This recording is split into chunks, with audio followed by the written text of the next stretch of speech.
Greetings and salutations, Internet! I know it's super dorky, but so am I, so it's staying. I'm drinking whiskey, perpetuating the stereotype of writers as severe alcoholics. I'm 29. I'm legal. Okay. So, today I wanted to talk about self-publishing and why I self-published and what you might expect when you self-publish. Of course, for every person it's going to be different. Your journey is not going to be the same as mine, just as your writing technique might not be the same as mine. Just as your voice most certainly should not be the same as mine. Anyway, I actually self-published almost under duress. I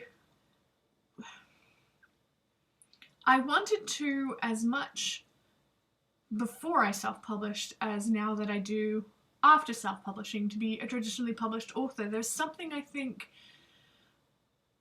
of a vindication when you are accepted by an editor of a major publishing house or even a minor publishing house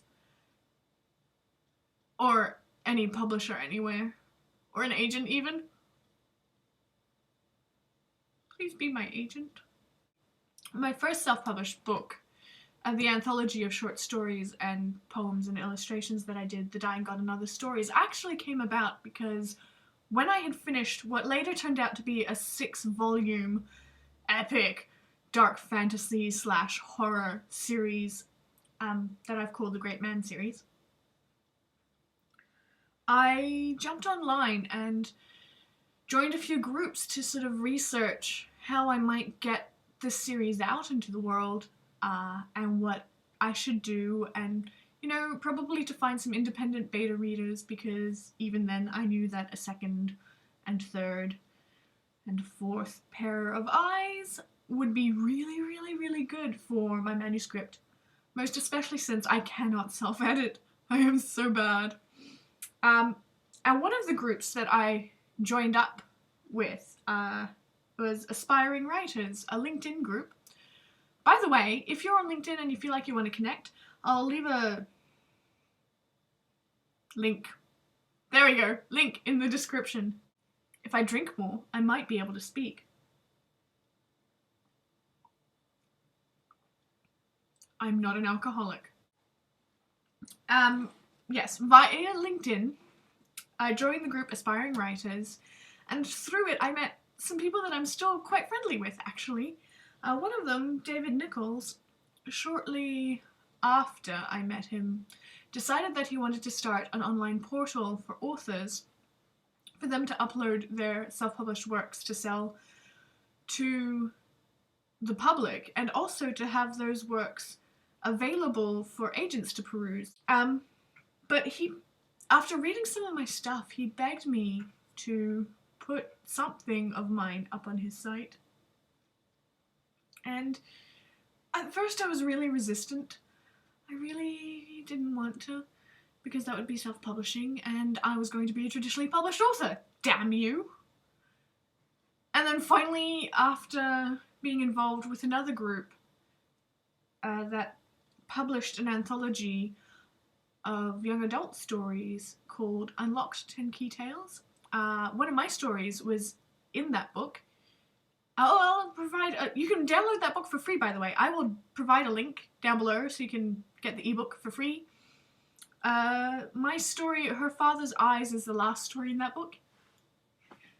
And I got to thinking that, I had all these short stories and I didn't know what to do with them at all. So I decided, what the hell? I mean, it's not like anybody's gonna read it anyway. And so my chances of, spoiling myself for traditional publishers will be quite slim, because, I could just put it as an experiment and see what happens. So I put together, in a little under 3 months, 10 short stories, 5 poems and 5 illustrations, and gave it a cover which I did Like, the first cover I did was shit. I did it on Microsoft Word. It was just rubbish. And then I put it up on library.com. And that was in 2010. I think I may have sold 3 copies on Library. And then I decided, you know what the hell? I have this book out, and who knows what I can do with it if I, put a little effort into it. So I fixed up a copy for the Kindle and for Smashwords. And then I did a paperback version via CreateSpace, which is the one that I showed you last time.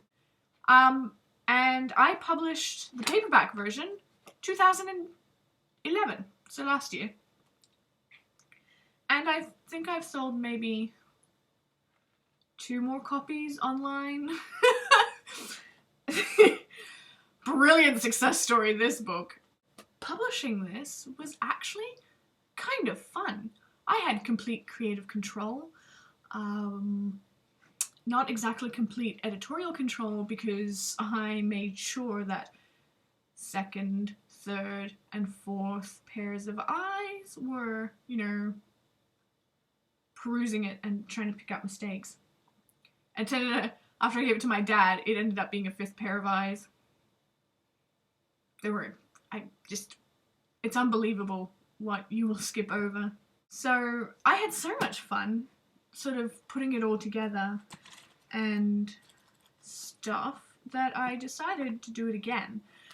And the result is this. Here, I'll put it closer so you can see. And again, I had a lot of fun doing all the self-publishing stuff, like all the editing or rather the fixing up of other people's edits. They handed in to me saying, this really needs to change, so then I'd go and change it. That wasn't too bad. I had fun with that. The formatting was okay, except when I tried to convert it to a PDF. Oh my god. I am technologically inept though, so it was probably my own fault. And then I self-published this in ebook and in paperback this year, so it's available now. You can buy it if you want. You don't have to buy it. So that's how I became a self-published author of 2 books. And I'll probably be adding to it, actually. Now, some things to expect if you're self-publishing. First of all, let me debunk the myth that all self-published stuff is crap. Not all of it is. I have read some self-published books that are absolutely phenomenal, and I have read some traditionally published books that are absolute shit. No names mentioned. I think you could all guess.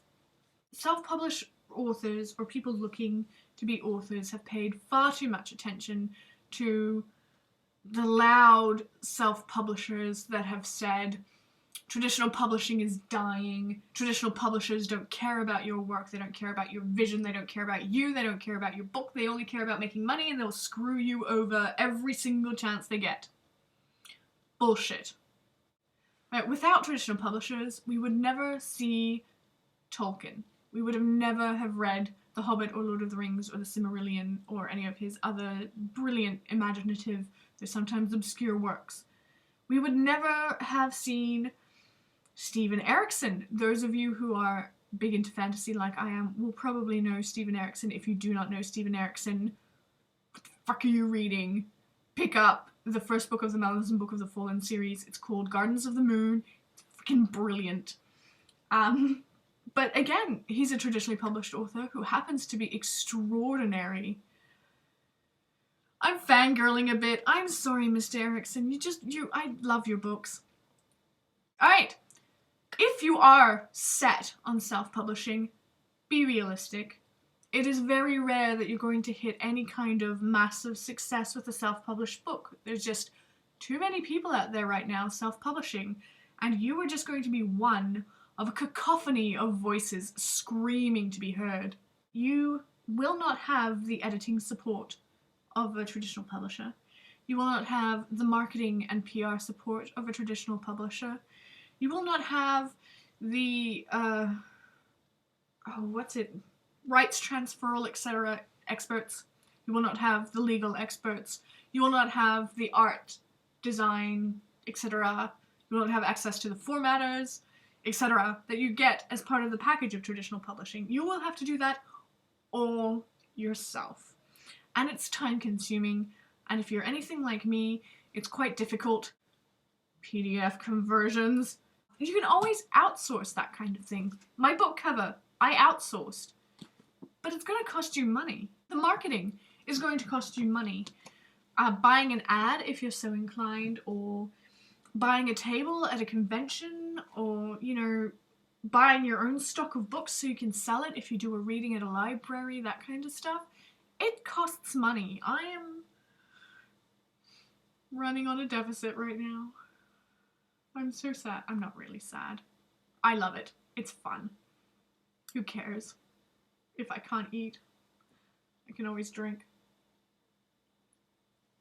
There are so many self-publishing services that are actually quite scammy. Look, I'm going to put it to you straight. If you are self-publishing, you can do it for free. You can put up an ebook on Smashwords for free if you do all the formatting and stuff yourself. It's free. You can put up a paperback on CreateSpace, or what's the other one, Lulu? For free. As long as you do all the formatting and the book cover design and everything yourself, you can do it for free. So don't go for a service where you have to pay thousands of dollars to get this stuff done. If you're going to do that, send it to a freaking traditional publisher. They will pay you in advance and then do all this stuff for free. If you're going to self-publish, be realistic about your chances of success. Be realistic about the financial aspect of self-publishing.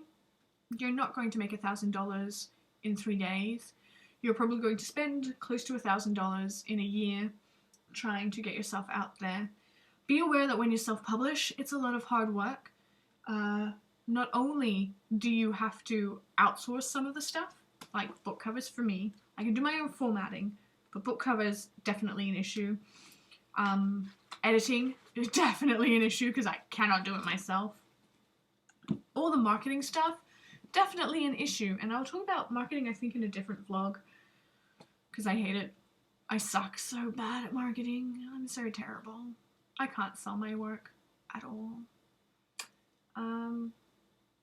Yes. If you're looking to break into the business, make sure you do your research first. The Writer Beware blog is definitely, or should definitely be, on your research list. I will provide a link down below. It's important that you know what you're getting into when you decide to finally take the leap into publishing. And good luck to you. I think this calls for whiskey.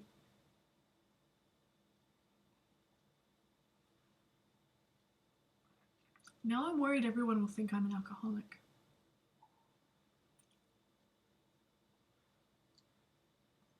I'm not that worried. Yeah, so I think that's everything I wanted to cover about self-publishing.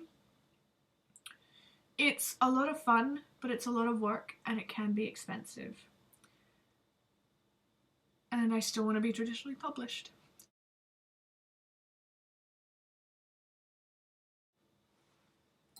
See? Whiskey! I'm a writer!